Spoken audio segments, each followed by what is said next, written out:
Mais tu sais, te dire que c'est ça qui a fait que j'ai décidé de chanter comme ça, je pense que c'est juste une capacité de le faire vocalement. Puis après ça, ben, j'ai toujours aimé les voix un peu weird, atypiques, qui donnent une couleur à la musique. T'sais. Je ne t'ai jamais rencontré, mais tu disais peut-être qu'il parle de même tout le temps. Ouais. Je dis, ça va être intéressant.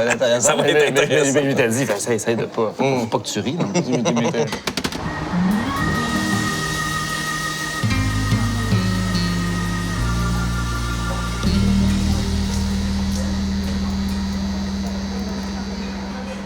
Salut, Émile. Salut. Ça va? Ouais. Fait que là, on a un 25 sous. Un 25 sous. Il faut trouver une chanson avec laquelle on est à l'aise et puis qui nous a marqués. Pas une... Ouais, ou qui pourrait peut-être nous marquer à partir d'aujourd'hui, peut-être. À partir Mettons, je vois une page qui n'a pas de sens. Ouais. Avec pas de casque. La pire journée au monde. Quand Avec pas de casque est arrivé de mon côté, la manière d'écrire de Stéphane Lafleur m'a vraiment marqué. Ben, moi, je trouve que la musique de Stéphane est hyper... Enfin, son écriture met l'accent sur des détails.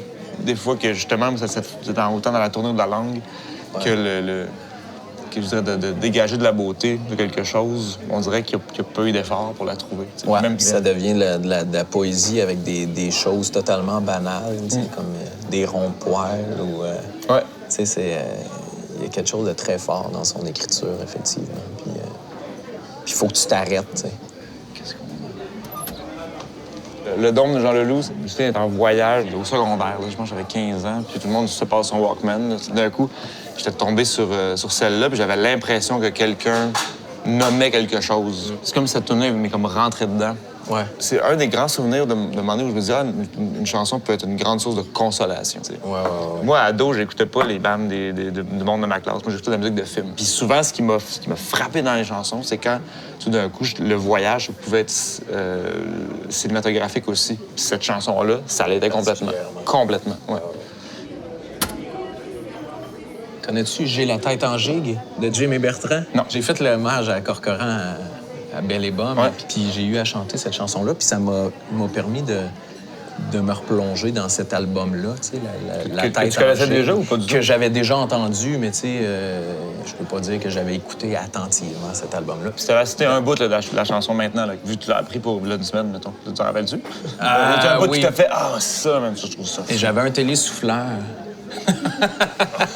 Il faut dire que je suis un grand fan en partant de l'époque dans laquelle cette chanson-là s'inscrit, tu sais, de la musique des années 70, ce folk rock-là qui existait. Puis l'album, en fait, sonne encore super bien aujourd'hui, tu sais. Ça, c'est vrai que le passage du temps au niveau du son, c'est quand même autant... Mais c'est vrai, il y a des trucs que tu dis, c'est vraiment, ça devait être révolutionnaire au moment où c'est sorti, puis là, d'un coup, c'est pas intemporel pantoute, là, c'est comme trop marqué dans le temps. Moi, c'est pourquoi ça c'est la route, tu sais, la musique. Avec ma mère, des longs trajets de voiture, on avait comme notre pile de cassettes, là, on avait comme une quinzaine de cassettes, puis c'était... Moi, je faisais le DJ pendant qu'on roulait, là. Mais tu sais, moi, Un trou dans les nuages de Michel Rivard, mettons, ça a été un album de ces voyages-là, là, Puis je sais que sur le plan du son, le côté très, très synthé, moi, j'arrive pas à entendre s'il a vieilli ou s'il n'a pas vieilli parce qu'il est trop associé à des souvenirs comme de route. C'est des choses difficiles à calculer, je pense. Vraiment. Ah oui, Marat Tremblay. J'ai pas grandi dans une culture musicale francophone tant que ça. Ah non? Okay. À part ce qu'on entendait à la radio, d'assez générique. Fait que mon rapport à la chanson québécoise, il a plus débuté quand je me suis mis à un peu explorer dans les années 90. Je me souviens très bien que Marat Tremblay faisait la première partie des colocs sur les plaines d'Abraham. Tu sais, t'avais les fans finis des colocs, évidemment, qui attendaient les colocs, puis t'avais une couple de colons en avant qui criaient « Coloc, coloc » pendant que Marat chantait. Oui, ces fameux... ces genres délicats, là, oui. Oui. Puis je me souviens, j'étais pas très loin de la scène, puis tu sais, j'étais assez jeune, mais... Puis je l'avais vu comme... Oui, les colocs vont arriver, là. Attends un peu, je veux jouer mes tunes. Elle l'a dit? Ah oui, elle l'a dit, tu sais. J'avais aimé sa drive, tu sais. Elle avait... Ce moment-là, ouais, ce moment-là, puis... En fait, j'ai continué à la suivre. Je la trouve merveilleuse. Elle fait des superbes albums. Donc là, est-ce qu'on se dit, on se fait entendre une tune qu'on aime tous les deux ou on en découvre une? C'est une bonne question. Je choisis la page, je choisis la toune. On fait ça? OK, j'y vais là. Tu vas là? Ouais. OK. Moi, j'ai le goût qu'on écoute la tune que t'as chantée, Ouais? que t'as redécouvert il n'y a pas longtemps. Superbe. Alors, allons-y pour J'ai la tête en gigue. Jamie Bertrand. De Jamie Bertrand. On est à quel numéro? S3, T3. S3.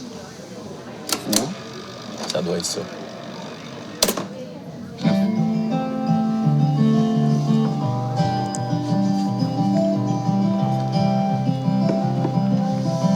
J'ai la tête en gigue et le cœur en septembre. Me voilà Les harmonies tout le long. enfin au large. Radeau chaviré, la marée haute, perdu dans ton regard. Tant perdu à craindre les trains, à éteindre la moindre flamme. Frontière disparue.